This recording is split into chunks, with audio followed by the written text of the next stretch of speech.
Right. So, my name is Diarmuid O'Connor, and I'll be presenting roughly the first half of the module.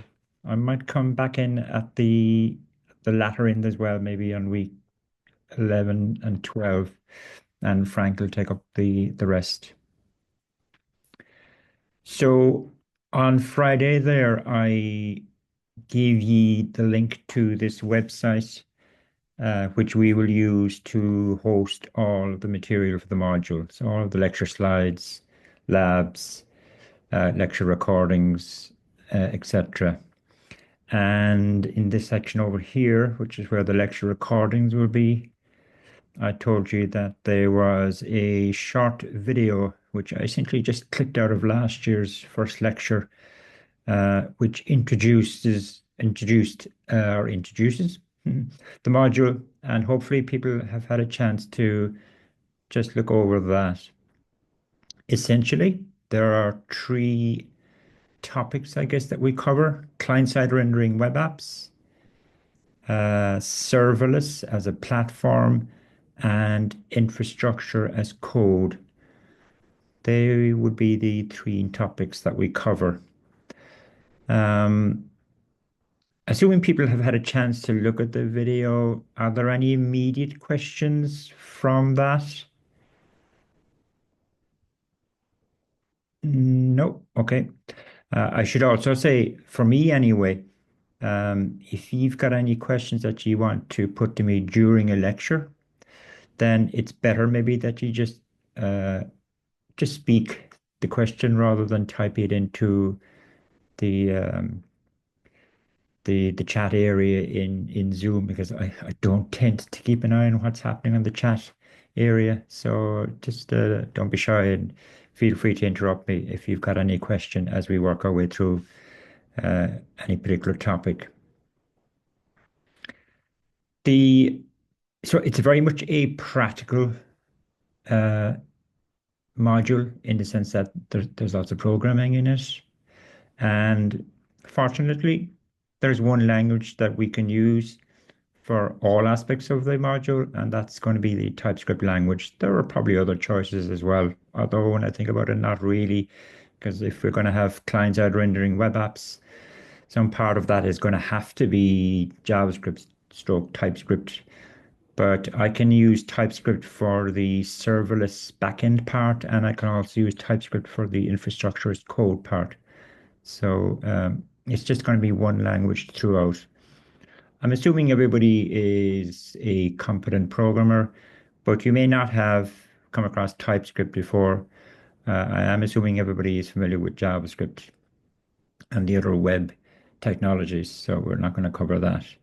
So where I propose to start today is in this section here, and if I go into it, so the we use kind of the same pattern every week now. There'll be slides that I will talk through in the lecture, and Frank pretty much follows the same pattern.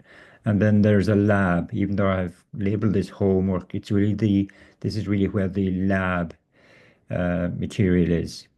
And our labs are very much written such that they're very prescriptive. You could quite easily work your way through a lab without needing any assistance from us, and there isn't really a need for us to give an introduction to a lab in any kind of presentation way. So, as you know now from the timetable, the labs for this module are on Thursday from 3 to 5. We certainly will attend the DO5 for those lab hours, but we're happy for people to work their way through the lab in their own time if they wish to do it that way. And they can use Slack to submit any queries to us. Uh, in other words, you don't have to be physically present in during the lab hours. For me, anyway. Frank might be slightly different, but he'll talk to you whenever he meets you. But I will turn up for all the labs in DO5 anyway. So let's get going, I guess. If I start looking through these slides here, and my objective is to just give you a quick crash course, I guess, on TypeScript. Not sure if I get through all of these today. I'd like to, but let's see how it goes.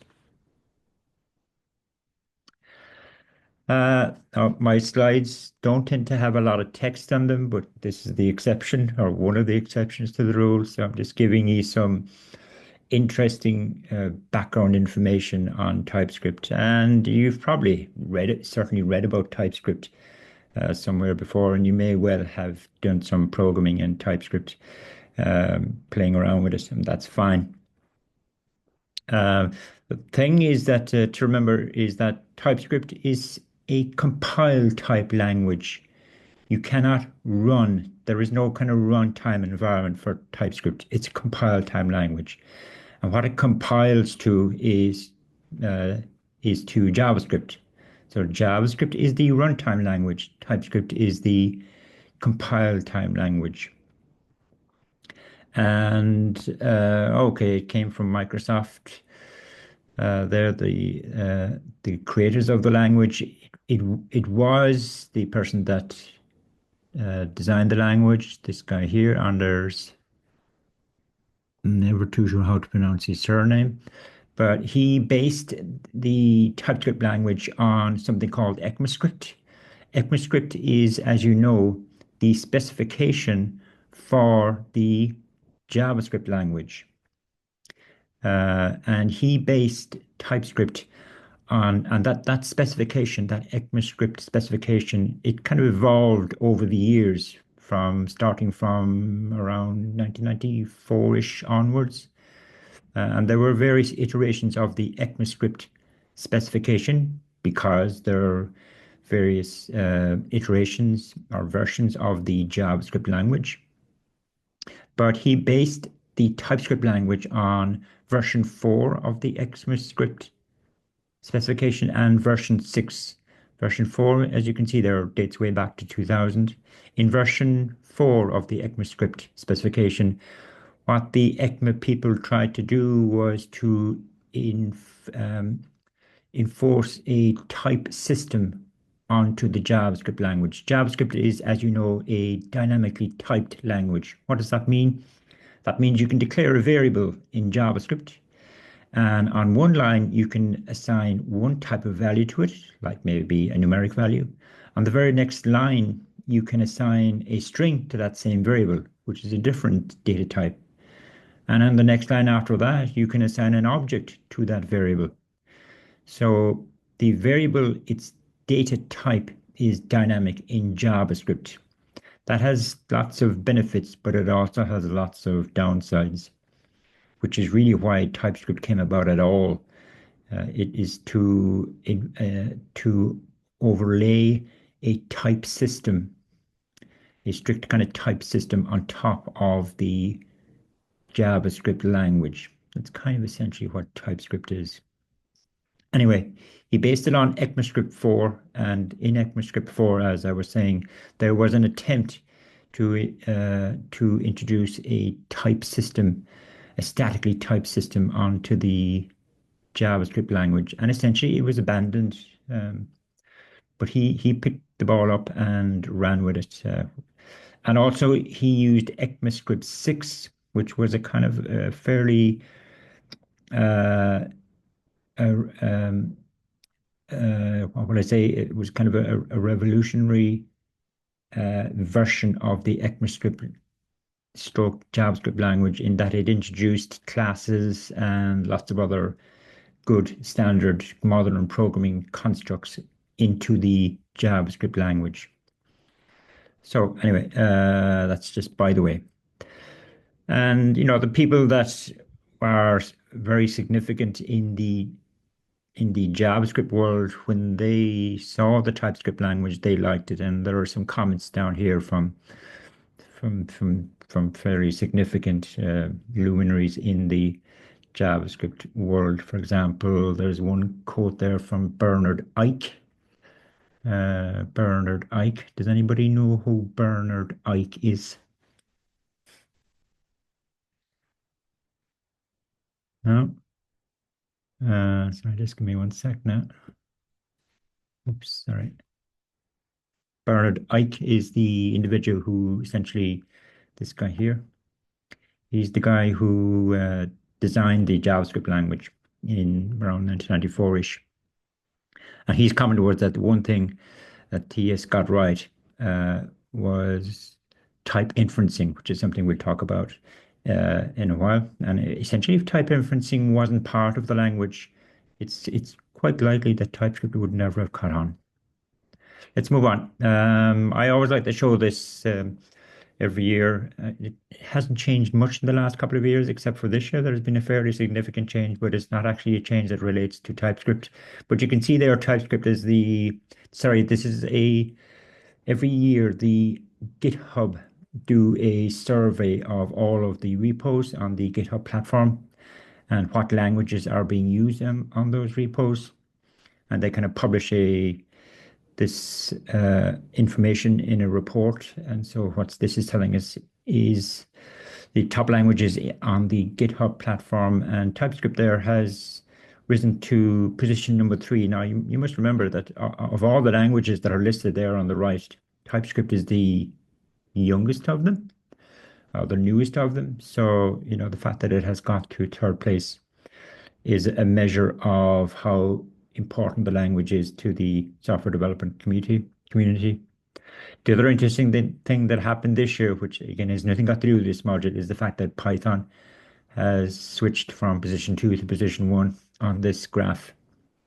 That's mainly because Python is used as probably the main language in the AI world. That's why it's jumped up to position 1. Anyway, TypeScript is that position number 3. So it's a very good language to have on your CV. TypeScript, when we write TypeScript code, there are essentially 2 types of files. There's source code files, and by convention, the file extension is .ts. There are also these declaration files. Declaration files are a little bit like header files in C and C++. It's where you can define your own custom data types for a particular application. And conventionally, the file extension is .d.ts. We'll see a little bit of that today. I'm elaborating a little bit on these declaration source files here, in that they provide type definitions, as I said, separate from the source code. Now you can put type definitions, into your source code as well, but just from a separation of concerns point of view, it's probably better to put your declarations into a .d.ts file and then essentially import that file into your source code to allow you to reference those data types.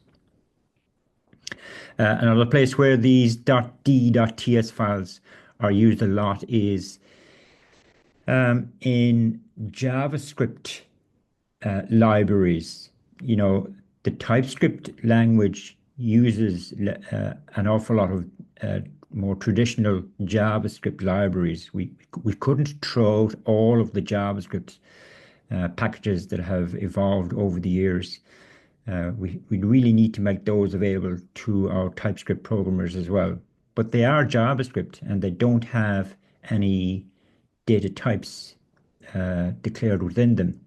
Well, what you can do is you can write .d.ts files, attach them to your JavaScript library, and it now essentially gives the impression that your third-party JavaScript library or package is actually a TypeScript package, even though it isn't. Okay, so we might see them actually when we start looking at some JavaScript third-party packages. We'll see that they come with their own TypeScript declaration files so that we can essentially use that JavaScript as if it was TypeScript written from day one. And also those declaration files are very useful when we start using our IDEs, that they provide very helpful IntelliSense and code completion for us. Every language has to have its kind of primitive data types, and the primitive data types of TypeScript are no different from other languages. It has a number primitive type. a Boolean and a string.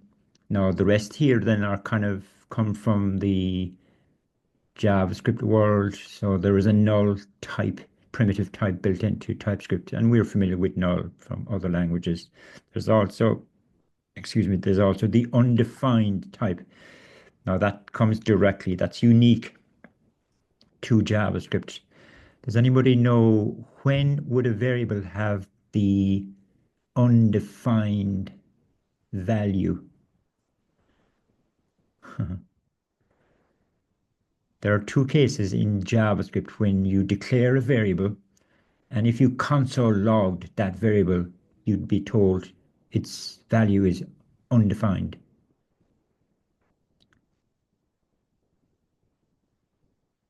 No. If you declare a variable in JavaScript and you don't initialize it, the default value it gets is undefined. It's a poorly named value, and it goes way, way, way back to JavaScript from day one. Undefined doesn't mean that it's not defined. It simply means that it hasn't been initialized. So it's the default value for a variable that has not been explicitly initialized. The other place you come across undefined is if you've got a JavaScript object data structure and you try to refer to a property within that object that just doesn't exist, right? And if you console log that property value, then what you'll get is the undefined value. Undefined was really one of the major headaches in the JavaScript language. But because TypeScript is still sitting on top of JavaScript, it's still there, right? As a primitive type. It's both a type and a value, oddly enough. Moving on then, everything else in TypeScript is an object type. And that again comes directly from the fact that it sits on top, it's built on top of the JavaScript language, because JavaScript has the same kind of breakdown. It has primitive types and everything else is an object type. So all of these things are actually represented uh, internally within memory as objects. Classes are represented as objects. We don't need to explore that, but that's the case. Modules, interfaces, all that kind of stuff, literal types, which we'll talk a little bit about in a while. Um, okay, and I'm also saying that TypeScript supports typed arrays, which is something you don't have in JavaScript. And again, it was one of the kind of the headaches of JavaScript. But in TypeScript, you can say that an array can only hold values of a particular type, be that a primitive type or one of your own custom types. There's also this odd thing, although it's extremely important to understand it. In TypeScript, there is something called the any type. If you declare a variable in TypeScript and you state that it is of the any type, you're essentially saying that that variable can be assigned any type of value. It could be assigned a numeric value, a string, an object. Okay. However, that is something that you would try to avoid at all costs, but it does have to exist there kind of as a default. I found this somewhere on the web, and it kind of just shows you the type hierarchy that's built into the TypeScript language. And you can see here, okay, this is strictly at the top, but we just ignore this for a second. At the very top of the hierarchy is the any type. So um, every variable in TypeScript, you can interpret it as being of the any type. The primitive types then are kind of subordinate to that. So they're the ones we talked about on the previous slide. We needn't worry about this. This is the object type over here, which again just comes from JavaScript, and lots of other stuff hang from there. Now, when we declare our own custom types, which we will be doing a lot, then they essentially inherit from, they kind of come down this route here. Yeah. Where does it say it? It doesn't show it here actually, but You'd have your own custom types kind of emanating from there, essentially. Typed arrays, etc., etc. We needn't worry too much about this hierarchy, but as I said, the only thing is the fact that it does show that this any type is at the very top of the hierarchy. That's kind of the fallback for every variable could be interpreted as its type could be interpreted as the any type. And of course, there's undefined on the left, and void as well as something that was introduced. Yeah, I don't think void is available to us in JavaScript, but it is available in TypeScript. And we're familiar with void from other languages, in particular Java, for example. I'll show you an example of what I mean. I'll show you a concrete example of where this any type comes in to play in a while. Okay, let's talk a little bit about syntax. And of course, if you've done any little bit of reading on TypeScript, you probably know everything that's on this slide already. But the very first thing you will learn about in TypeScript is that we use the type annotation syntax to declare the type for a variable. TypeScript is obviously all about declaring your variables and stating upfront what is its data type. Okay, and we do that using this type annotation syntax. The syntax looks like this down here. Okay, so it's a postfix syntax, as we call it. So here I've got a variable, I've called the variable me, and here I'm stating that the variable's type is string. That now tells the TypeScript compiler the only types of values that you can assign to this variable are string variables. If you try to assign it any other type of variable, like a numeric value or a Boolean or an object, then it's going to throw a compilation error straight away. I am saying it's optional here, which may be off-putting, but as we'll see, we could actually leave this out, and the compiler will infer the fact that this variable here, its type is string, because it looked at the value that you're assigning to the variable, and it infers the fact that its type is string. And that inference applies right throughout your code. You can never assign any other type of value to me except for string. So that's why we're saying it's actually optional here. In many cases, you can leave it out. We're being explicit here, but we actually don't have to be in this particular example. Typed arrays, the syntax looks like this. So we've got this little bit here at the end. This telling me that my nums is an array of numeric values. That's the only, that's its data type. And indeed, what we're assigning on the right here is an array of numeric values. We can also apply annotations to functions, yeah. So this postfix annotation syntax, you can use that in functions as well, and you should see an example of it down here, where we're applying the postfix annotation syntax to both the parameters of the function, A and B. We're saying they're both of type number. And this bit over here is telling us what is the return type of the function. And indeed, if we look at the body of the function, it does look like that the return type is number. So that's consistent. From a type inferencing point of view, we could actually have left out this bit here, and the compiler would infer that the return type is number. It essentially looks at the return statement. It knows A and B are numeric. It knows what the plus operator does. Therefore, it infers the fact that this function, its return type is number. I'll just pause for a second. I know we're covering 101 stuff, but are there any questions so far? No?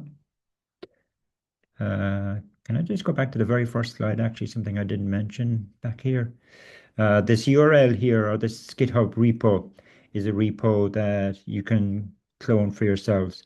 And what you will be cloning is the code that I will be just using as examples as I go through these slides, which is this TypeScript project here. And you can see I've broken it up into the various aspects of TypeScript that I want to look at. So at the moment, what we're looking at is what I'm just calling the basics. If I go into this file, and here we go, right? Another example of just a simple variable declaration. I've commented out this line here. If I uncomment this line, just showing, I'm going to show you the fact that this typing is checked by the compiler.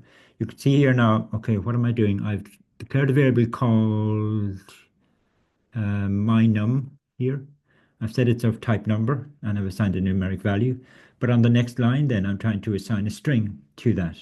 And I'm using VS Code here, obviously. This is the IDE that I'm using, but in VS Code, as you're actually physically typing code, the compiler, the TypeScript compiler, is checking everything as you go along. And so, number one, we can see there's a problem with this statement here because we've got the kind of red squiggly line underneath it. But if you want to get the detail of what is the error, then if you click on the Problems tab here, so this is just the VS Code issue, right? And the compiler is telling us that the type string is not assignable to a type number, as in you can't assign a string to this variable which you've declared to be of data type number. That makes sense. Now, in JavaScript, these two statements are perfectly legal, and that is the nub of the difference between TypeScript and JavaScript. JavaScript is dynamically typed. TypeScript is statically typed. So let's put that, comment that again, and now the compiler is happy. So just keep your eye on the Problems tab as you're writing your TypeScript code, because it'll tell you straight away if you've got some issues that you need to resolve. Anything else interesting here? Probably not. Okay, here I'm declaring a Boolean, and then I try and execute a plus equals operation on the Boolean, and clearly that doesn't make sense to have a arithmetic plus operation carried out on a Boolean. And we're getting a problem from the compiler, and it's telling us down here that the operator plus equals cannot be applied to type Boolean, which makes sense. Again, in JavaScript, that line of code is actually going to execute and it'll give you a result, although invariably it's something that's eventually going to cause problems for your runtime environment. But strictly speaking, the JavaScript language, it will try and interpret at runtime that statement, but clearly it's not a clever thing to be doing by accident or by design. Let me just pull this down a little bit. So it's all fairly trivial so far. There are, apart from the primitive types, there are some nice built-in types into the language as well. For example, there's a regular expression type. You're familiar with regular expressions from somewhere else in your studies, in your coding studies. And this is just the syntax for it in TypeScript. So this is my regular expression. And essentially, it's a regular expression to check that a numeric value within a string is a valid year, like 1919 something something or 20 something something. And then I've just got some code here, which is using my regular expression variable to check these two strings to see if they contain a year value within them. And you can look at that yourselves. Do I have examples of arrays? Yep, here's my arrays example. There are two ways of declaring a variable as being an array of something. Now, it happens to be an array of primitives, but it doesn't have to be an array of primitives, but we've only looked at primitives so far. So we've seen this already, but this is another way of declaring an array type, sorry. So this angle brackets here and close angle brackets We'll actually see that syntax later on when we talk about generics, but there are two ways anyway of declaring a variable as being of an array of something. And there's no difference between the two. Clearly, I guess in most cases, people would use this syntax because it's just physically quicker to type. But other than that, and as well, the compiler, the compiler is always checking to make sure that your code makes sense as you type it. So if we take out this line here. Okay, so what's happening here now? It's giving me an error here. So I've declared, well, let me just put it to you. Why do you think it's complaining here? Because the array is number Right, and because this it's an type is array. number. I've declared it as an array where the elements are of type number. But here I'm trying to push a string onto the array, and it doesn't like that. And again, that's a sensible complaint from the compiler. And that's one of the benefits of typed arrays. So that's good.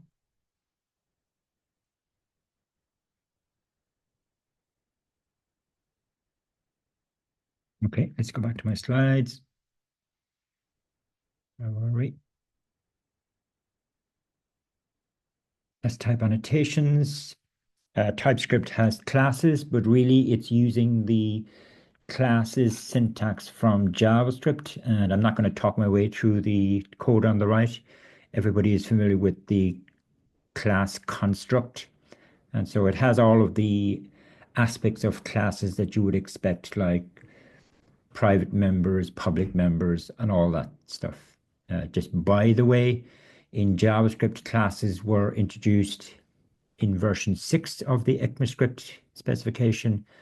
And we did say there a couple of slides back that the TypeScript language was based on two versions of the ECMAScript language, of the ECMAScript specification, version 4 and 6.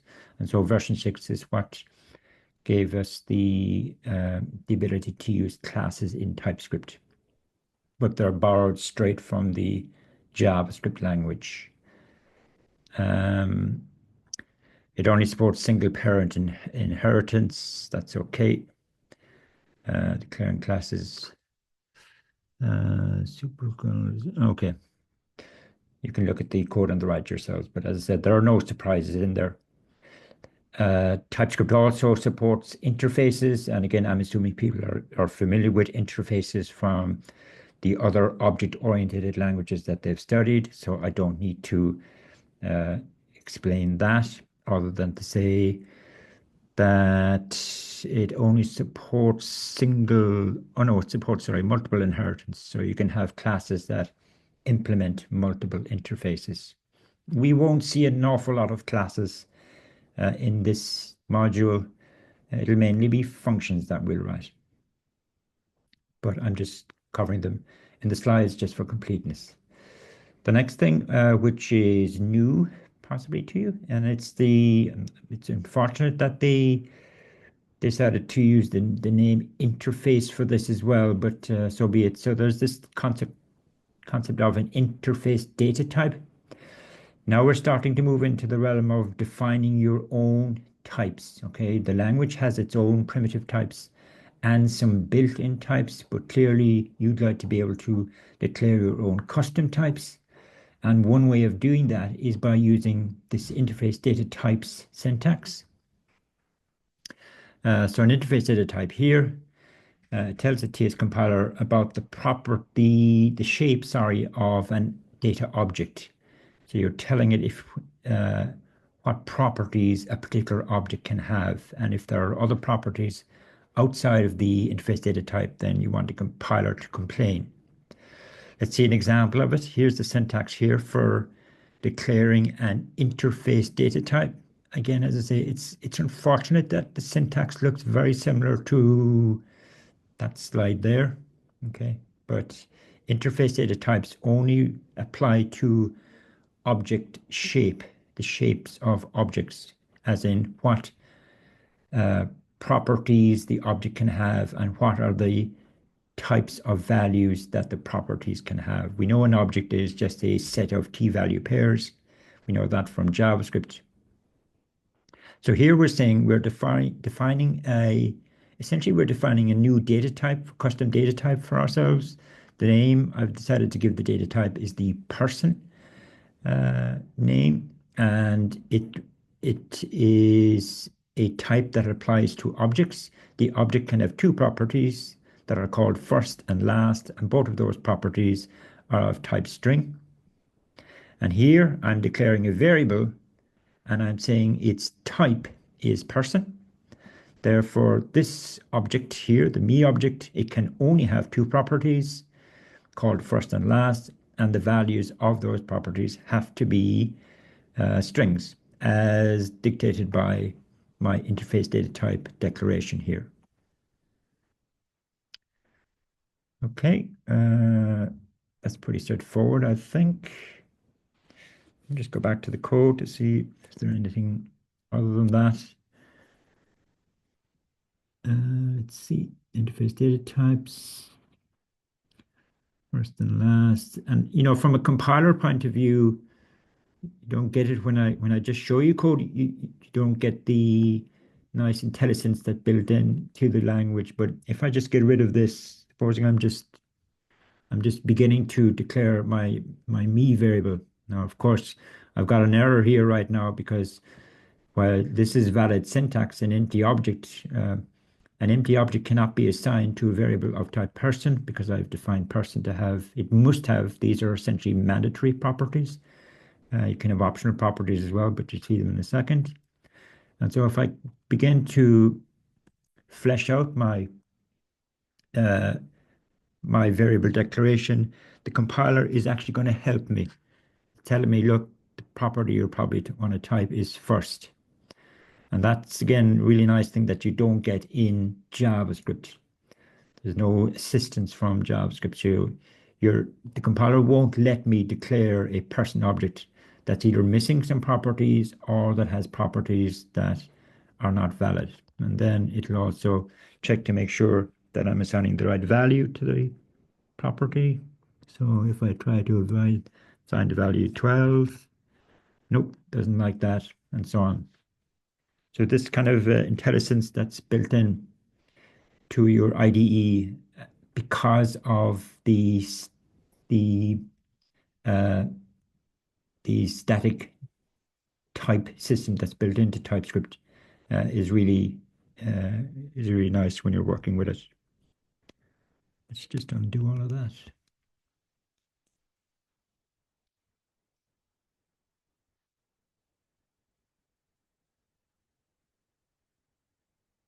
The same would apply here. Like if I'm trying to, supposing I want to change the property as I'm typing the code, it's going to, it's going to help me along so that I don't make any silly typing mistakes.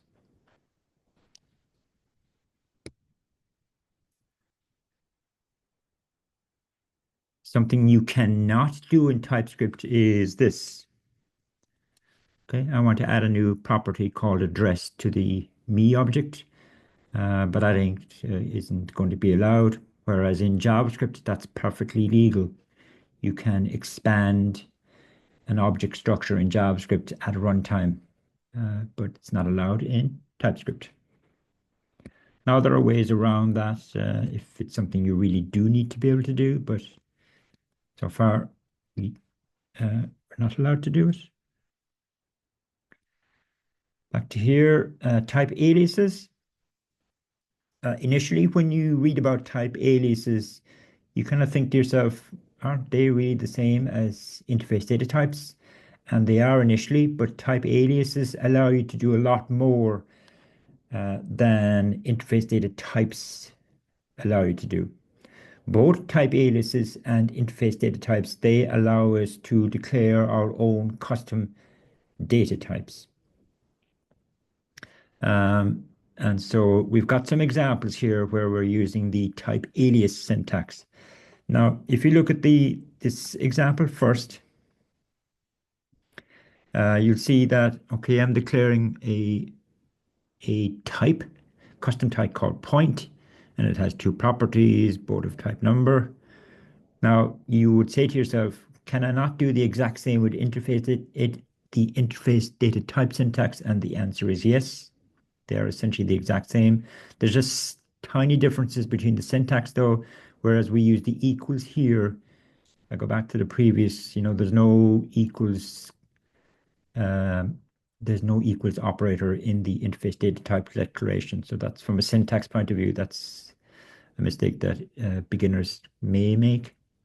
But other than that, there's no difference between. So this is what we would call a type alias declaration, and it looks exactly, or it does the exact same thing as an interface data type.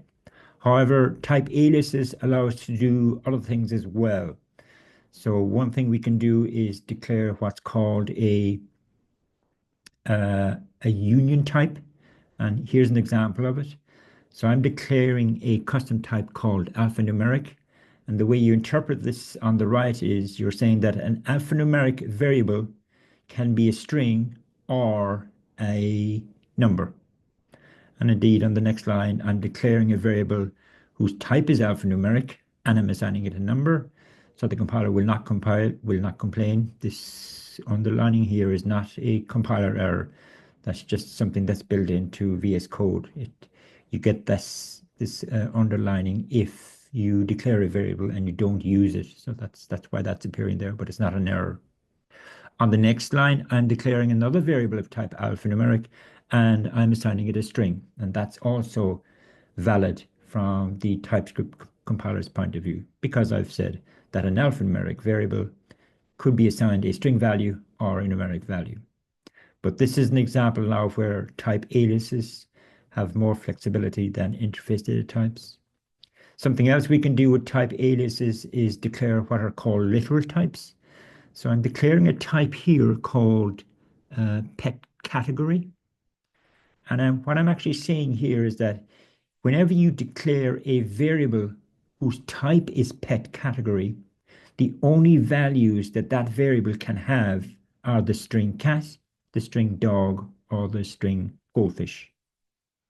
And there are some use cases where you want to restrict a variable's value to specific values, essentially.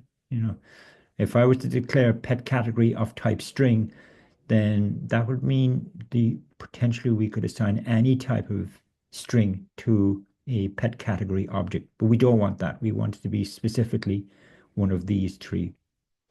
So this is called a literal type, and it's declared using the type alias syntax. I'll come back to literal types and type unions again later on. And so here we have an example of I'm declaring a variable, I'm saying its type is that, and indeed I'm assigning it one of my legal values up here. Any questions so far? No. Type inferencing. This was one of the comments from Bernard Eich. One of the things he really liked about the language, which is type inferencing, and I've mentioned it once or twice already. Type inferencing is this idea that you can omit the type annotation syntax in your code, and the compiler will infer the data type for your variables. It will do that for you. Now you may need to check to make sure that it's inferring the right type, but it will do it anyway automatically. So the TS compiler we are seeing here can infer the type of a variable based on the value that you've assigned to that variable. Yeah. So if I go back to my sample code, and if I go back to the very start, I can take out this here, and I'm not getting any complaint from the compiler. My code is clean down here. Now, it's obvious what type the compiler has inferred for this variable, but in cases where you're not sure what type it has inferred, what you can do in VS Code anyway is there's a keyboard shortcut. Now, obviously, you can't see what I'm typing here, but what I'm typing is Command K, Command I. So if I do that, Command K, Command I, It's telling me here what the type, the inferred type for this variable is. And indeed, it's inferring it's of type string, and that's correct. So it's Command K, Command I on a Mac, on Windows. It's probably Control K, Control I. You can play around with it, but I'm pretty sure it's Control K, Control I. And that's something that you will need to check every now and again to make sure that the right type is being inferred. So really for all of these, for this one as well, I didn't really need to be explicit about the type annotation. If I go down to here, let's see how clever is it really. If I get rid of this here, and if I go Command K, Command I,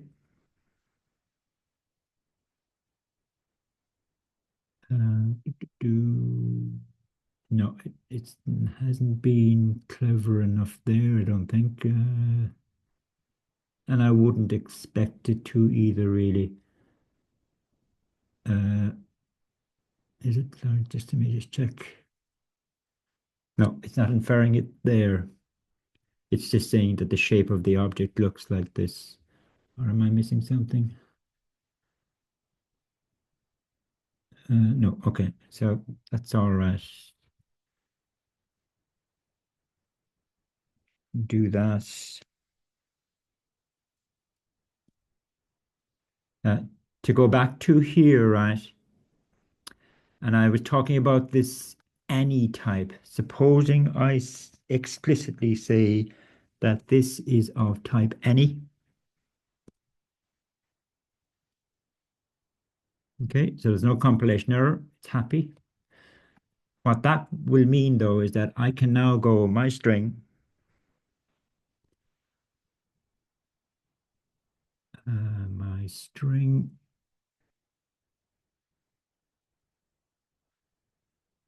equals 2. And there's no compilation error either, because a variable whose type is the any type means that it can have any type of value. However, that is something that you should always try to avoid. There should really never be a case where you would have to state, or where you'd have to declare a variable's type explicitly anyway as being of the any type. It's really poor coding. But there you go. That's where just a simple illustration of this any type. So it does exist as a valid type within the language, but it's to be avoided. And in fact, the compiler will sometimes, in many cases, it will tell you, look, it's inferring the any type on a particular variable. You know, are you happy with that? Or it's just making you aware of it.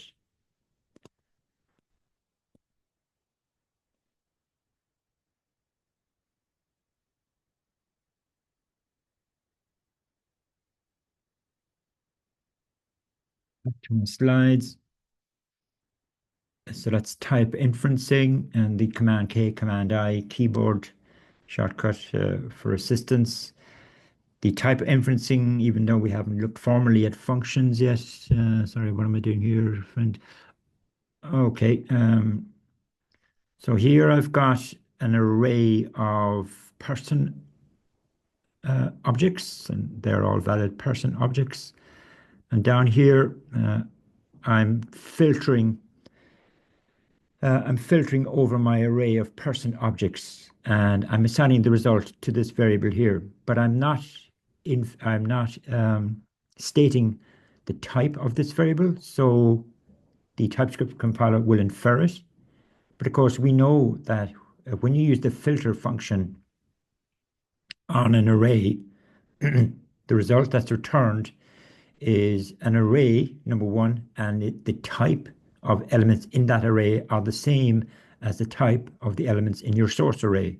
So the long and short of it is the compiler will infer that this variable here is of type array person. Equally with the filter method, I suppose, really, we pass it a callback, as you know, and here's my callback function here.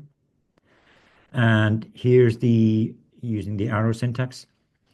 The callback takes one argument, can call it anything you want to. I've called it friend, but equally, the compiler will infer that this parameter of my callback, its type, is going to be of type person. So that's where the type inferencing comes in really handy. When you're writing code like this, you don't have to be explicitly declaring the types of the various variables that are being used in the expression. Do I have an example of that? No, let's just keep going and I'll come back to it maybe. So I'm saying here that type inferencing really, what it really benefits is the developer's productivity because they physically don't have to type as much syntax. Functions, we did see an example of it, but we use type annotations on our functions as well. And I've shown you this already. For example, here's my simple function, takes two arguments of type number, and we declare explicitly the return type. Although, as I've already said, the compiler is clever enough to infer the return type in many cases. But here I'm being explicit about it. Can often infer that's okay. Maybe if I switch back to my code now for some examples. Before I leave this file, to see if there's anything else that's useful to look at. Boom, boom, that's okay, regular expression, you can look at that yourselves. Alias types, number array, let's see.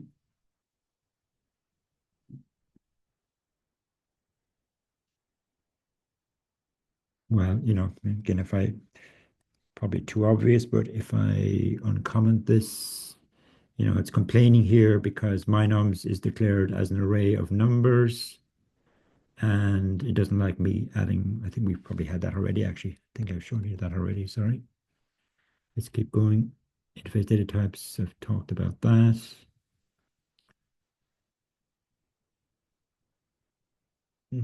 Okay, there's just a little slightly more elaborate example. I've got my person type. I've got my person object. And I've got another custom type called CAO student. And you can see one of its properties is using my person type. So that's, again, that's from a syntactic point of view, that's fine. Syntax point of view, sorry, that's fine. Here I've got an array of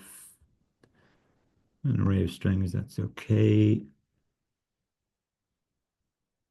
I think you can probably scan down through this code yourself, but I'm just showing you lots of examples of interface data types. What's going on here?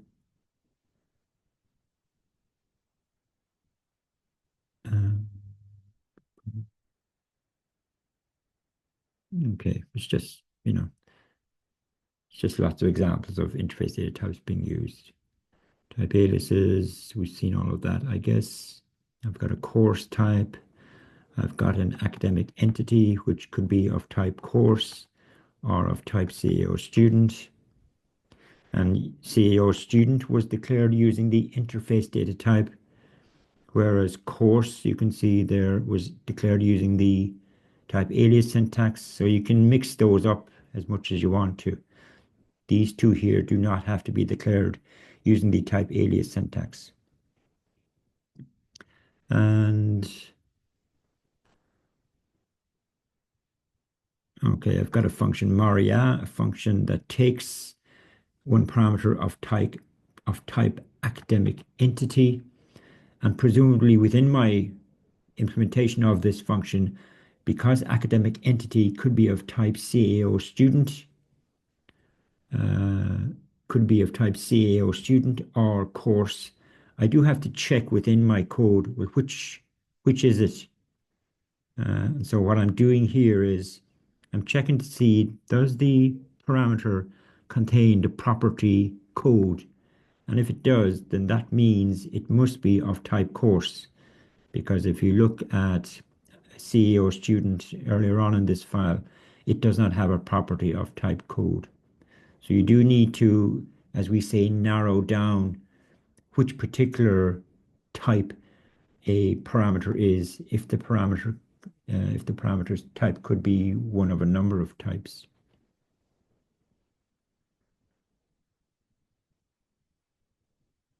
Okay, and type inferencing. Well, let's see.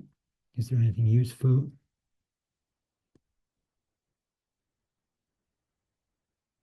This is the example I had on the slides. So if I go here and I go Command K, Command I, it is inferred that it's an array of person objects, which again is sensible because friends is an array of person objects. Therefore, this must be. Similarly, if I go Command K, Command I on that callback, it infers that it's of type. I got the wrong one. Command K, Command I. Where am I getting that? Sorry. Friend.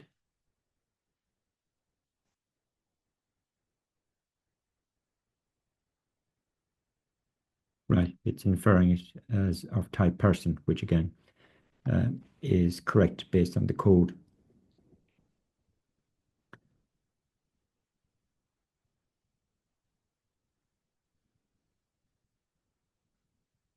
We'll just skip over that bit for now. And we started talking about functions. So if I move into this file here, well, just before I do that, I guess something we'd need to know is how do I actually run this code? Because I do have a number of console logs scattered throughout the code to run. And I should also say, I guess, that this is essentially a node project. How do we know that? Because we can see there's a package.json here. And in my package.json, I've got my usual dev dependencies and dependencies. And my dev dependencies includes, the TypeScript package itself, TS node, which is a utility that will allow me to run my TypeScript code, and no fetch I needn't worry about. But how do I run my file? Run my TypeScript code, even though I said at the beginning, TypeScript is not a runtime language, it's a compile time language. But to run it,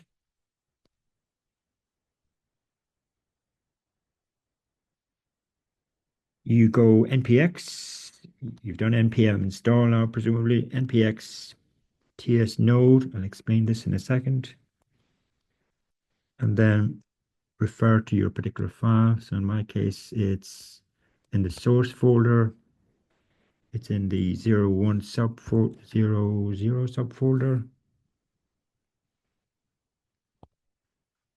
And the file name was index.ts, sorry. Index.ts. You can be explicit about that, but if we leave it out, then it will, by default, look for a file called index.ts and hit return, and these are coming from the various console logs in the file. The way you interpret this here is TS node is a utility which will take a TypeScript file, it will compile it, and then it will run the output of the compilation. The output of the compilation is a JavaScript file. It will run the JavaScript file on the Node platform. Now, you don't see evidence of the JavaScript file in your file system. Okay, so it's only in memory. If I did want to see it, the way you can compile your TypeScript and look at the output is to use a different command called tsc. Don't think I have to specify an output, it'll default. I found one error, of course there is. What doesn't it like?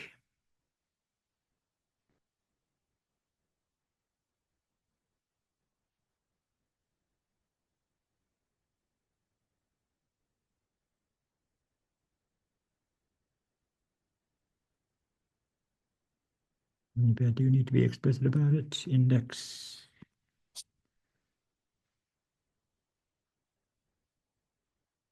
Sorry, index. Okay, so it's compiled, and if we look on the right here, here's the JavaScript equivalent of my TypeScript. Now, we never really need to look at it, but if we did look at it, this is it here. And if you compare the JavaScript, let's just keep that open for a second, to its equivalent TypeScript, then what has essentially happened is it has stripped away all of the uh, type annotation in your TypeScript. So the JavaScript will never have any type annotation syntax in it because that's not JavaScript. Okay. Um, you can see the mynum here, for example, doesn't have any type-related information, whereas in the source code, it was stated that its TypeScript type was number. So that's really all. That's kind of an illustration of the difference between a runtime language and a compile time language. TypeScript is a compile time language, whereas JavaScript is the runtime language equivalent of it. Okay, so npx node is how you run your TypeScript code without explicitly generating a JavaScript physical file. I can run this JavaScript code now if I want to, just using the ordinary node command. And so if I do that, it would just simply be node src.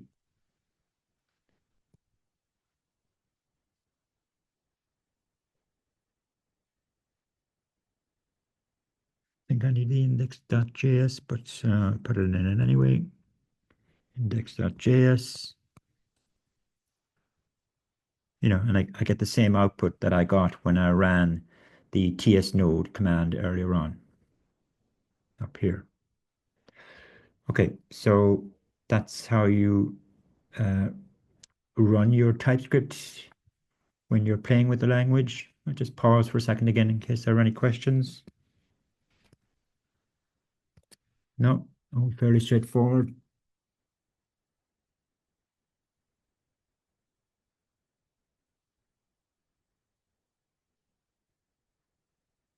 Let's move on to functions.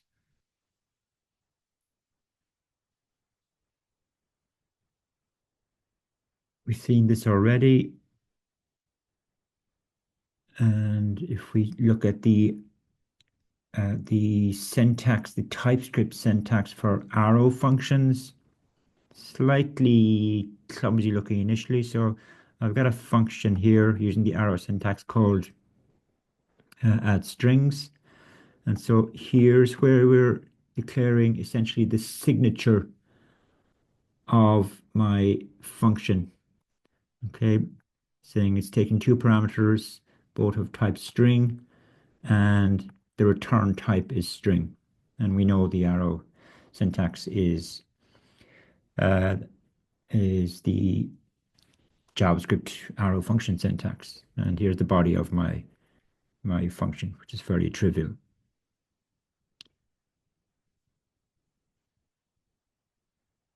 Okay, I've just got another example here. I won't go through all of it, but again, we're using the arrow syntax for this rotate function. And the rotate function takes a string as its first argument, and the second argument, which I've called axis, could be a string or it could be a regular expression. And this is just a made-up function, but the idea is that it uses the second argument to essentially take the first one and rotate it around the axis. So the axis could be specified as a string. And so what the function does is it looks for that substring within the source parameter, the first one, and it rotates around that substring. Alternatively, the second argument is a regular expression. And what it now does is it looks for the first, well, hopefully there's only one occurrence. I don't check for that, but it checks for the first occurrence of the regular expression in the source string, and it rotates it around that position within the source string. And you can look at again at the body of the function yourselves in your own time. But I guess there are two things that I'm illustrating here. I'm illustrating the use of type annotations for an arrow function. And I just happen to be, you know, complicating it slightly by saying that my second argument could be this or this. Now, what would be slightly better coding would be to declare an alias using this. What I mean by that is if I went type, I can call it anything, but I'll call it axis equals this.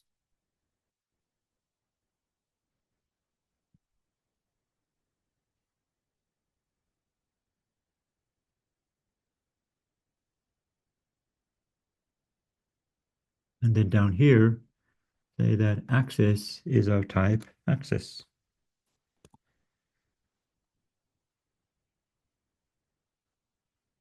Yeah, just from a coding style point of view, uh, that reads a little bit better. And that's really a simple example of where these type aliases, essentially they, as I said, they make our code more readable. Okay, let's move on.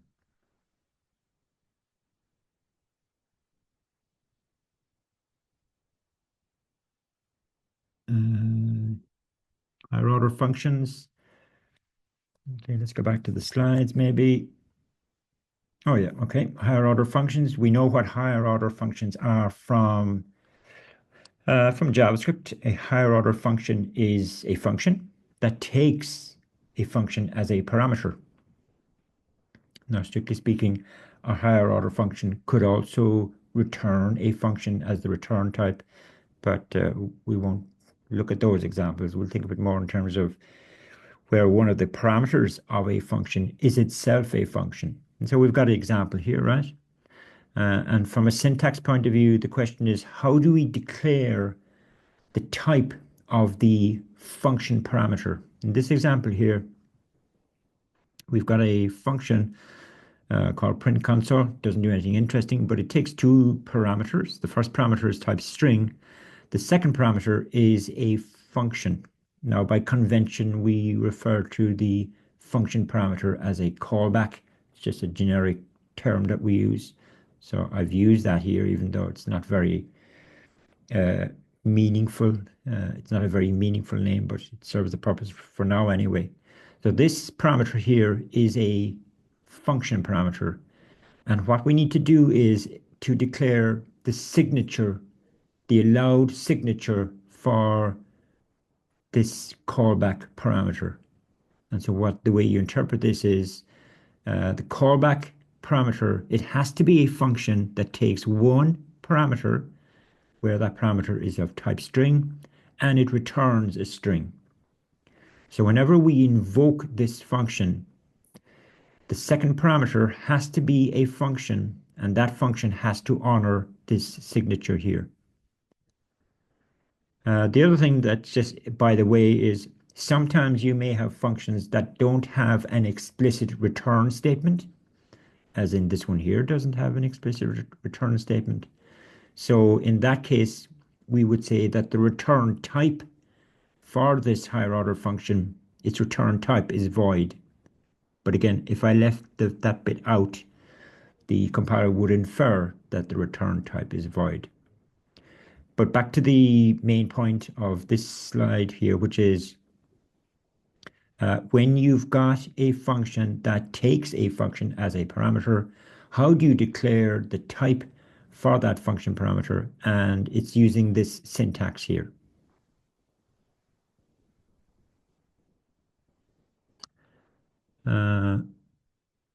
Okay, this example is taken from the code, so let's actually look at that. from the repo, sorry. That's the one we were just looking at, so that's okay. Maybe just let's stick with it, seeing as it's so simple. So I've got my process print console, sorry. I'm invoking it here. Okay, here I'm declaring it. Here I'm invoking it. The first parameter is a string, so that makes sense because that's what this line states here. Here's the second parameter. And so what I've highlighted there now is the actual function, the actual callback that we're passing into this particular invocation. And okay, it doesn't do anything interesting. It just takes the parameter and it converts it to uppercase. Okay. But that return statement there clearly returns a string. And that's what I'm saying up here, that the function has to return a string. Whereas if I did, supposing I did this, p dot length.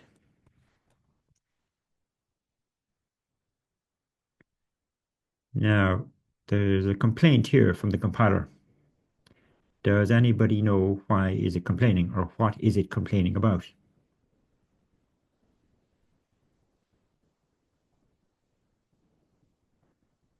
There's no length to the string. Well, p dot length is valid syntax. Yeah, that's computes the length of the string. So from a syntax point of view, that's okay. But the problem is I'm returning p dot length, and that's going to be a number. But up here, I'm saying that the return type of my callback has to be a string. So that doesn't add up. My invocation of process of print console, my invocation of it is not honoring the signature of the callback that I'm passing to it. You know, if I pull this up here, does it help me? Let's say. Up the problems. The expression is that has type number. Type number. Length is a property. It's not a function. Pardon? Actually, I think you are no, written. no, it's not so much property versus a function. No. Let's see now. Nested length, I don't think it should be a function.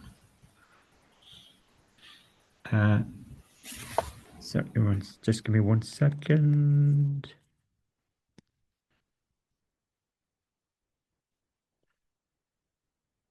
So I think what you're saying is this thing here has to be a function. It can't be. No, that's a property. I mean, it should be just a stout length. You don't have to use the function signature that does not need those braces. Oh, sorry. Yeah. Oh, sorry. Yeah. I got you.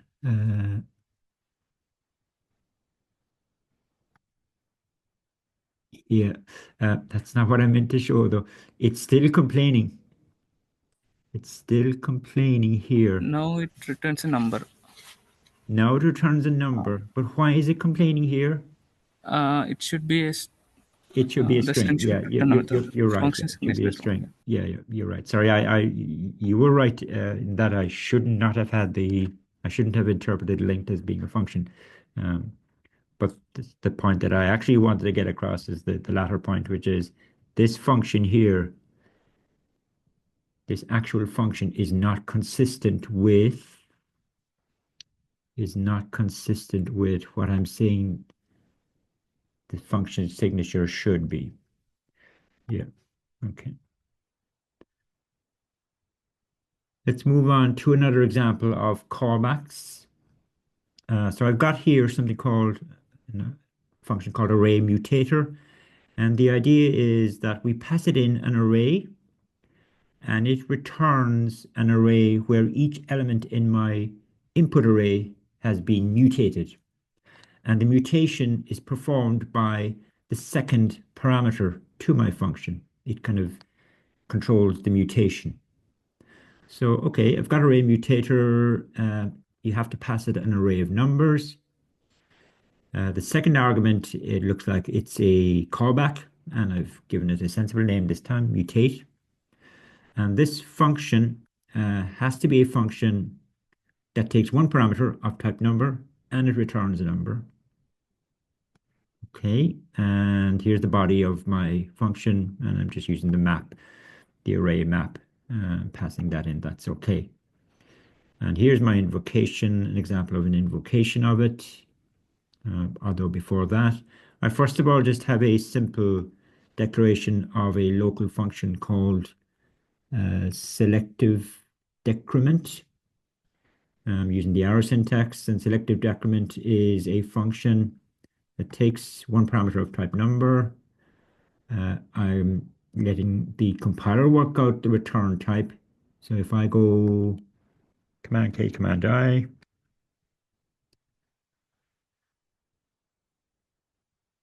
it is saying over here that the return type is number.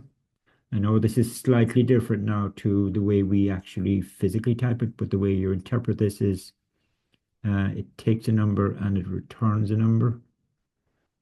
Okay, so it inferred the return type for me. Either way, right. So this is a function that takes a number and returns a number. And that would possibly work as my mutator up here because that's the signature of the mutator. And indeed, when I call my array mutator and I pass it an array and I pass it the function that I've just declared up here, that will all work fine for me. So I guess I should, what does the mutator do? Checks if the number is greater than 100 and reduces it by 10%, it looks like. And so if I run that code,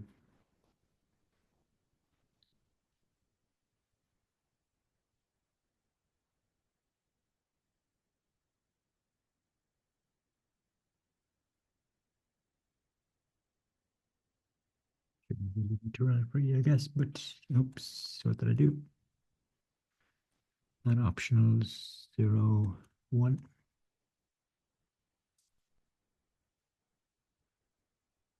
And it should not be node, sorry.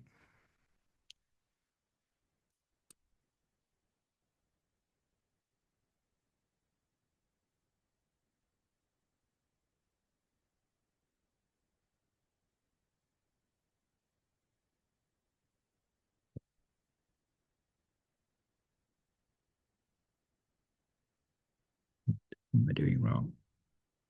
Clear. I got an error.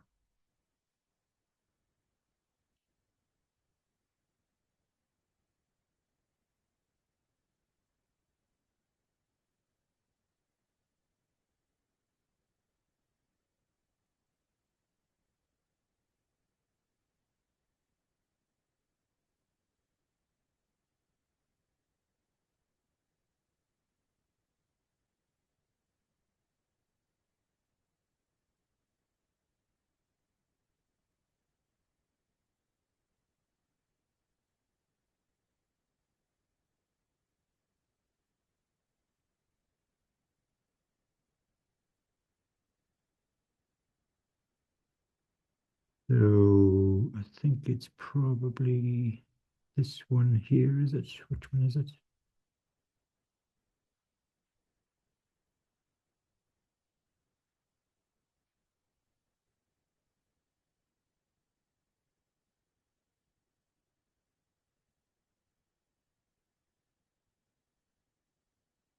Pass it in 110, 2300. So that would be this one here, I guess. Decrements those greater than 100 by 10%.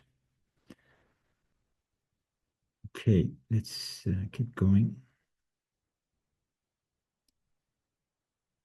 Oh yeah. Now, again, just going back to using type aliasing, if we, you know, it's easy enough to, I guess, to read that code, but if you could imagine Let's supposing uh, the callback, which is what this is. It's supposing the callback had, 5 parameters and a return type, then this would go right across here, and it just becomes difficult to read. So what you could do is, using type aliasing, you could define a function signature, give it a name, declare a name for that function signature, and then use that within this overall declaration here.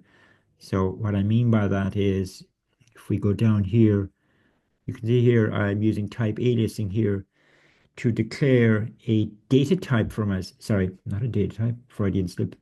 I'm declaring a type for myself, but it's actually a function signature type.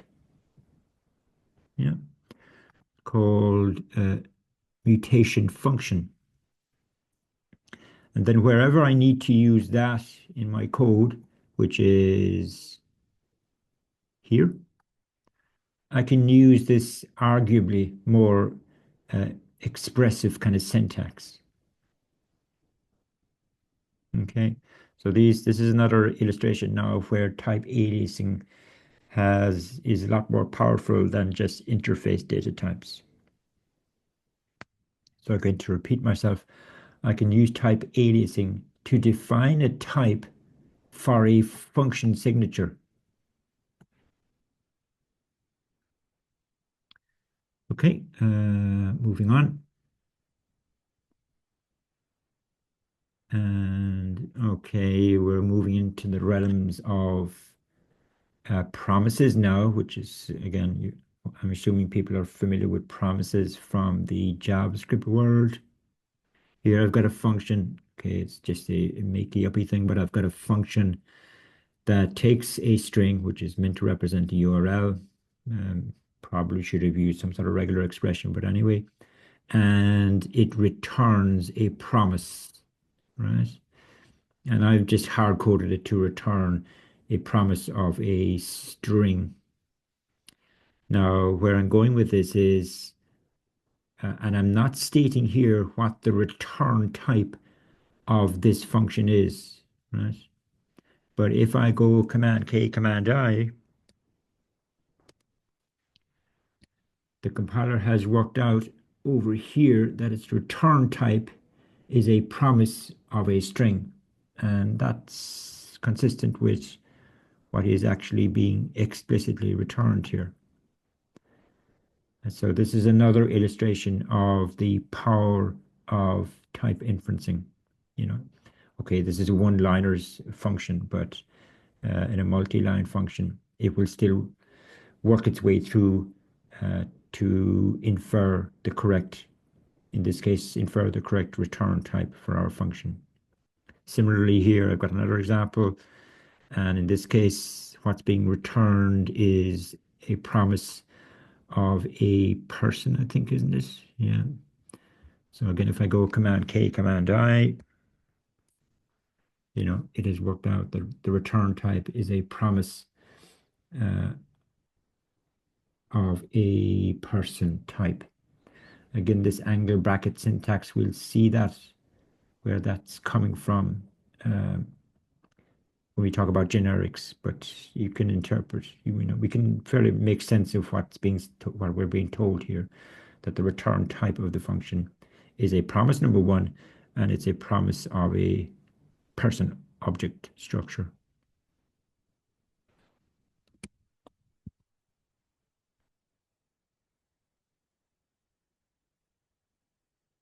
That's higher order functions and how we actually declare the type for, excuse me, the type for the callback within the higher order function.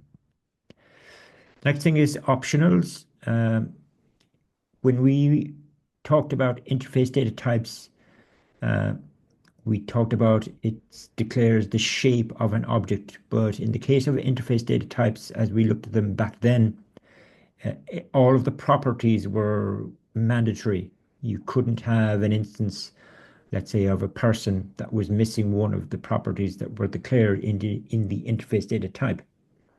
But there are cases where properties of an object shape may actually be optional, hence the name optionals. So how do you state that in the interface data type or in the type alias, whichever syntax you want to use? And so if we look at an example here using the interface data type syntax, so I'm declaring a custom type called user for myself, and I'm saying it has an ID property, which is mandatory of type string, a name property, which is mandatory also of type string, an email property, and the question mark here is saying that this email property is an optional property. So you can have instances of users that do not have an email property, and the compiler will not complain. Social is also an optional property. The way you interpret this here is, okay, number one, social is an optional property, but if it does exist within an instance of a user, then the social property, it must have a Facebook sub-property within it, and optionally it can have a Twitter or Instagram sub-properties within it.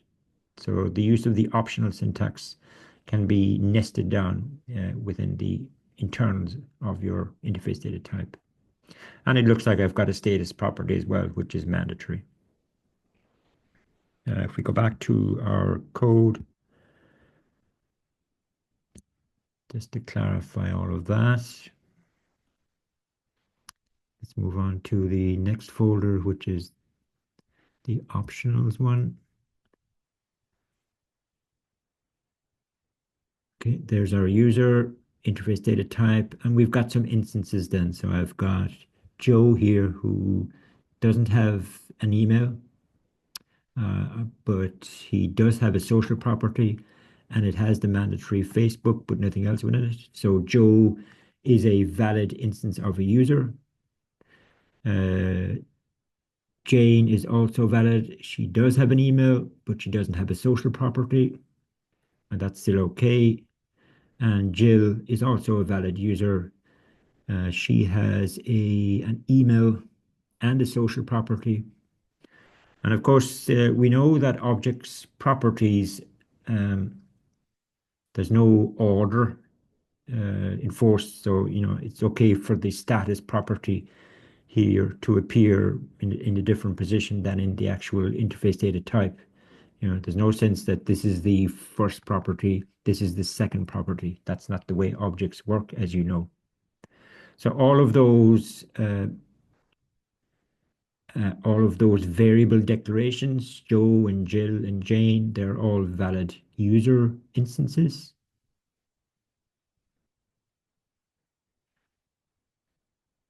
This optional syntax, question mark in other words, that can also be used with functions if you want to have parameters which are optional within the function signature. So for example, I've got a function here called print ingredients, and it looks like it takes 3 parameters. The first one is mandatory. The second one is mandatory. Third one is optional though, because of the question mark. So I can invoke this function with 2 parameters, 2 arguments, sorry, or 3 arguments. The only constraint with using the optional syntax, the question mark, for functions is that you're only allowed to have optional parameters at the end of your parameter list. So in other words, I could not do this, for example. And if I put this, it's, let's see, sorry. What did I do there? Just going to undo that.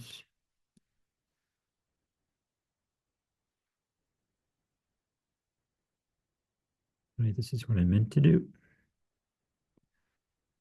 You cannot do this.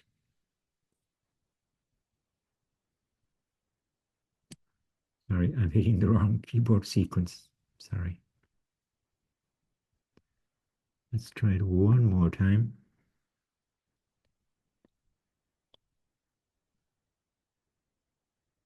Okay, got it. Let's put in our comma, but it doesn't like it because essentially I've got a mandatory parameter after an optional one, and that's not allowed. So that's the only constraint with optional parameters. And here I'm invoking, let's see, what am I doing? Here I'm invoking my function with 2 parameters, 3 parameters, you know, so it's happy from a syntax point of view with all of that. So that's optional, it's pretty straightforward.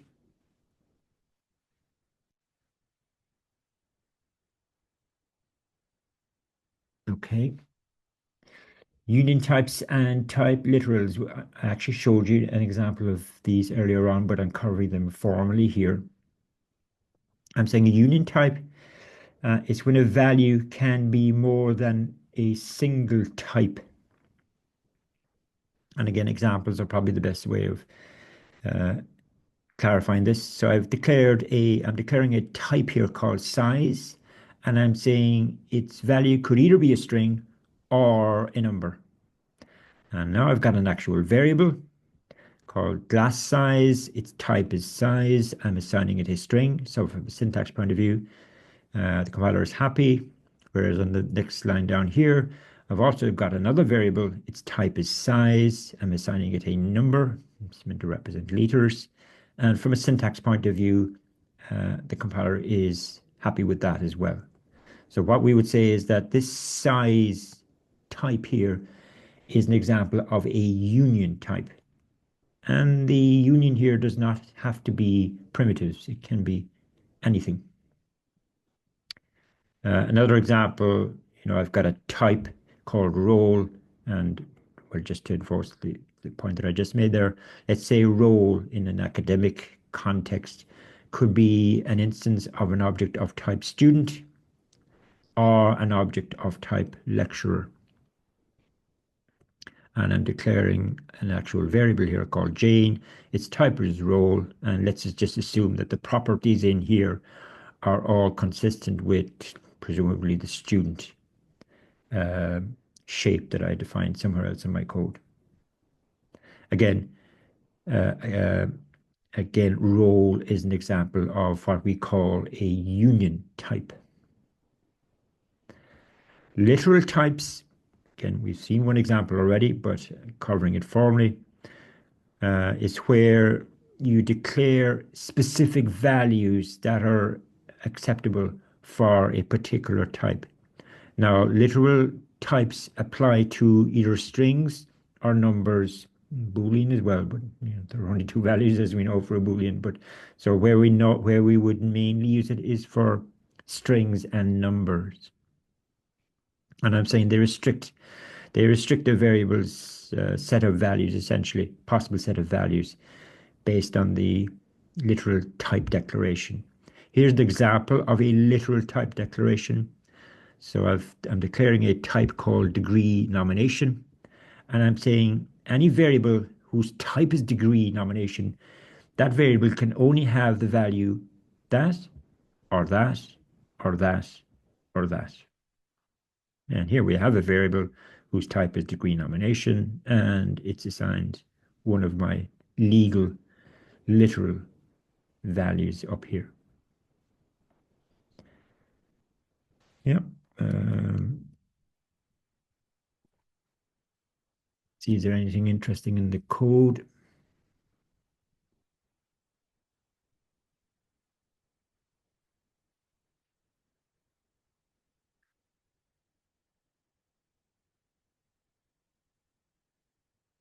Okay, I've got social handle. This is kind of referring back to the earlier example. I've got social handle as using the type alias syntax, although I could have used the interface data type for that. Social handle is either Facebook or these 2 optional properties. I've got a type called address, which is a structure with this shape. And then I've got, I'm declaring a type called contact. And this is the example of a union type now. So a contact could be a social handles or an address. And eventually I've got, okay, still more types. I've got a user version 2, let's say, type, and one of its properties is contact, and its type is contact. There's no real link between the property name and the property type. So this property could be an address, or it could be a social handles object. And we've got some examples. We've got Kyle, whose contact property, when we look at it, that looks like it's matching up to the social handles shape, whereas Jenny has a contact property which looks like an address shape. And from a syntax point of view, that's all perfectly legal. If we keep going, let's suppose I've got a function here that takes a user and it returns a string. Now, my thinking is that I want to return value from this function to essentially be a stringified form of their contact details, right? So within the function, what I'm doing here is I'm checking because this parameter, it will have a contact property, but that contact property could be an address property or it could be a social handles property. And I need to determine within the body of my function, which is it? So how do I do that? I'm actually just checking to see if user.contact, does that contain a property called street? And if it does, then I know that it must be an instance of an address. Okay, but here's the thing that I actually want to highlight.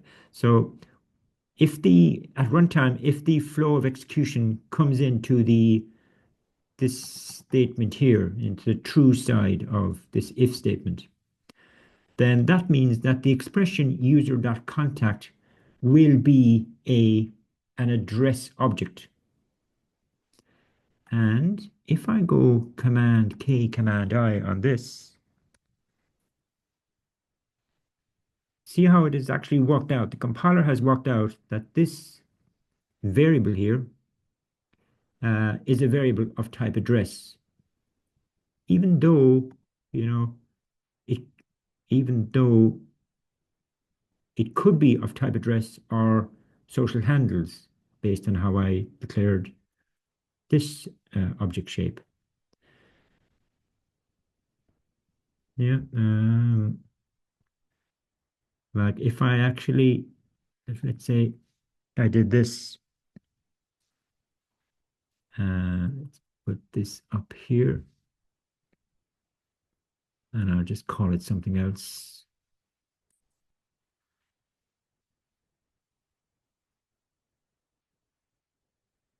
Now, here's a question for you. If I do Command K, Command I on that temp, what will it tell me its type is? I wouldn't expect people now to actually get it right, but give you the chance anyway. Let's try it. Command K, Command I. It's of type contact. So it actually hasn't decided yet. Is it an address or is it a social handle? It hasn't decided at this stage, but when it gets to this stage, and those two statements are the exact same, when it gets to this stage, it has actually worked out that it's an address.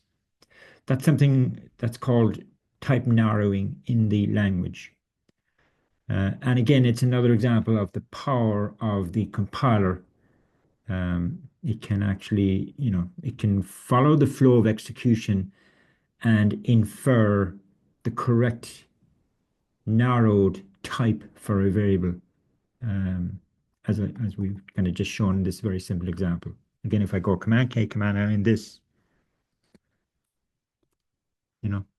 It knows it's actually of type address.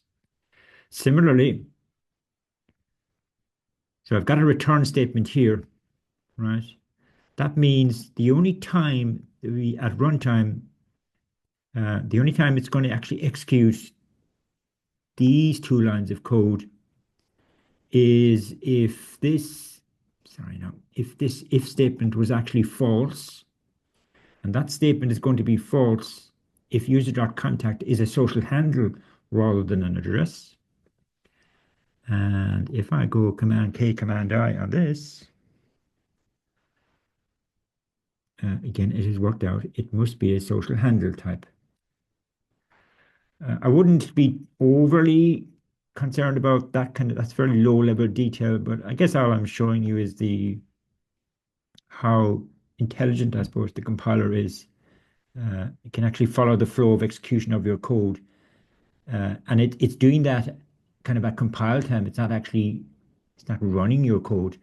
It's actually the compile time analysis of your code. It performs that, and one of the things it does is perform type narrowing. I'll just give you a chance to ask a question in case there is any question about that, but no, okay, let's keep going. Literal types, I think you can look through that yourselves. Filter map. Yeah, I'll let you look at that code yourselves. Okay. As usual, I don't get as far as I'd hope to get, but let's do another few minutes if that's okay. Generics is the next topic. Generics is not something that the TypeScript language introduced to the programming world. The first place I came across, well, let me just ask you, have you come across the term or the concept of generics before in any other programming language?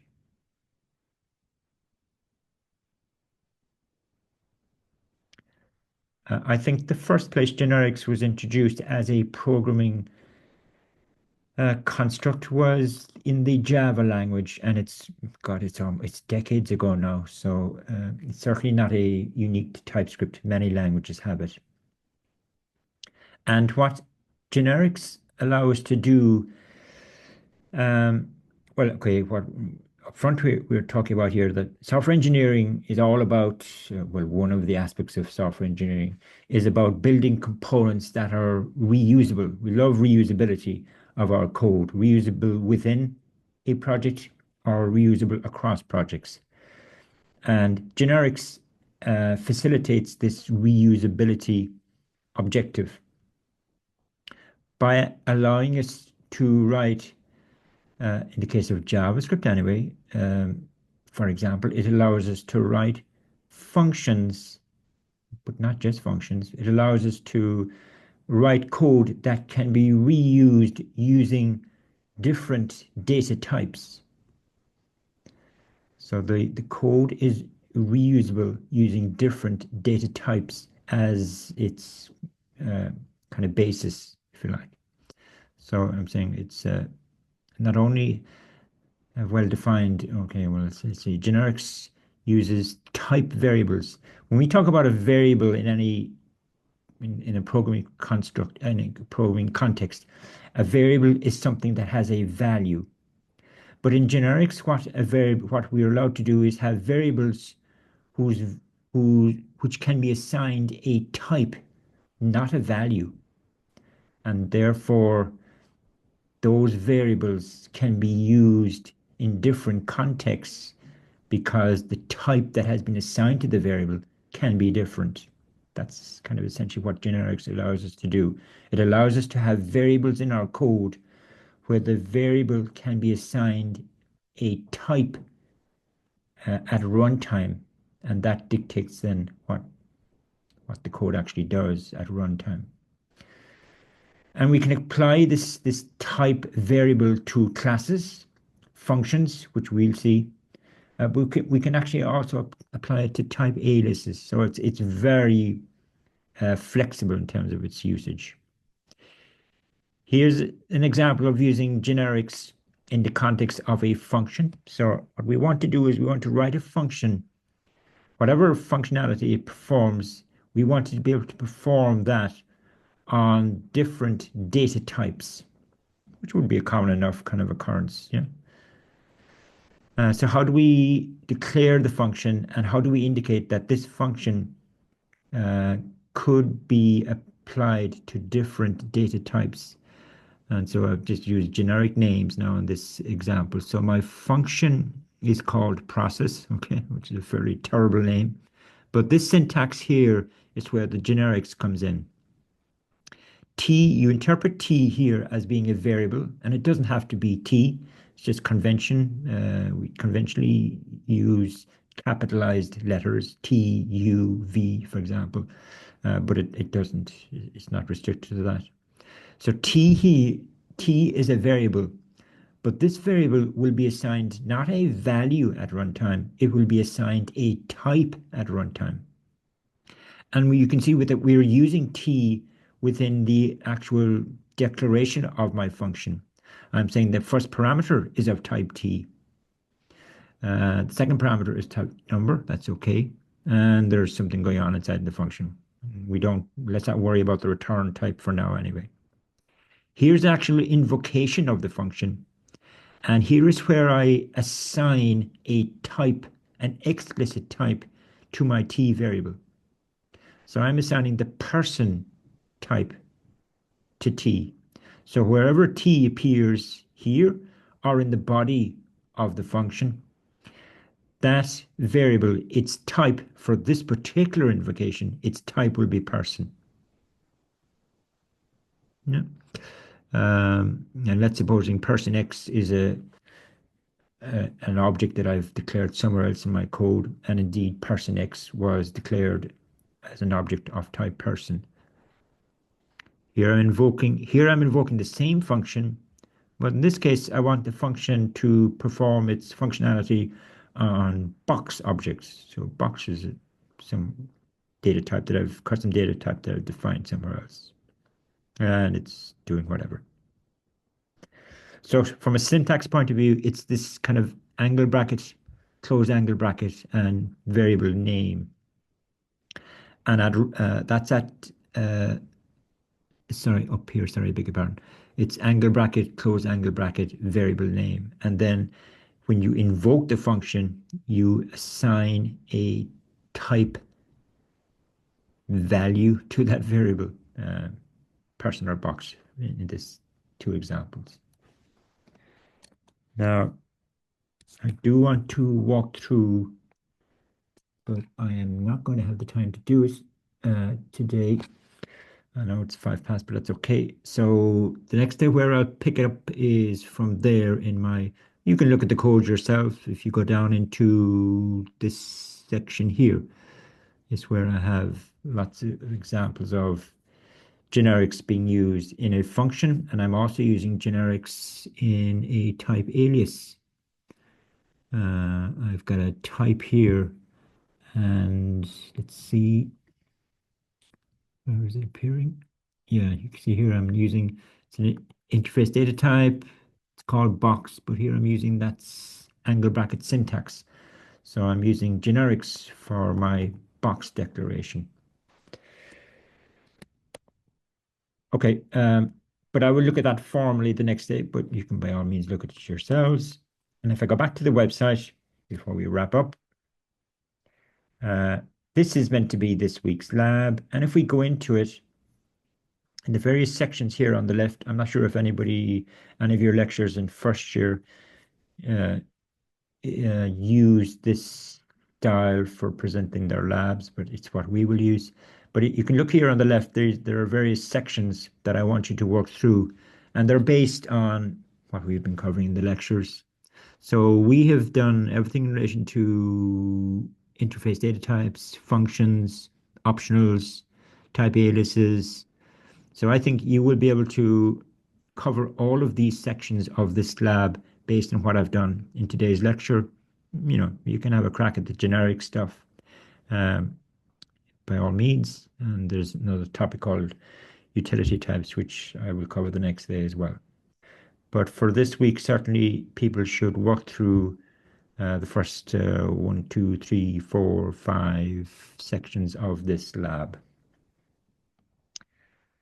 Okay, before I wrap up, I'll just pause again for any questions in case there are any questions, either specifically related to what I've been talking about or if there's more general housekeeping kind of stuff that I need to inform you on.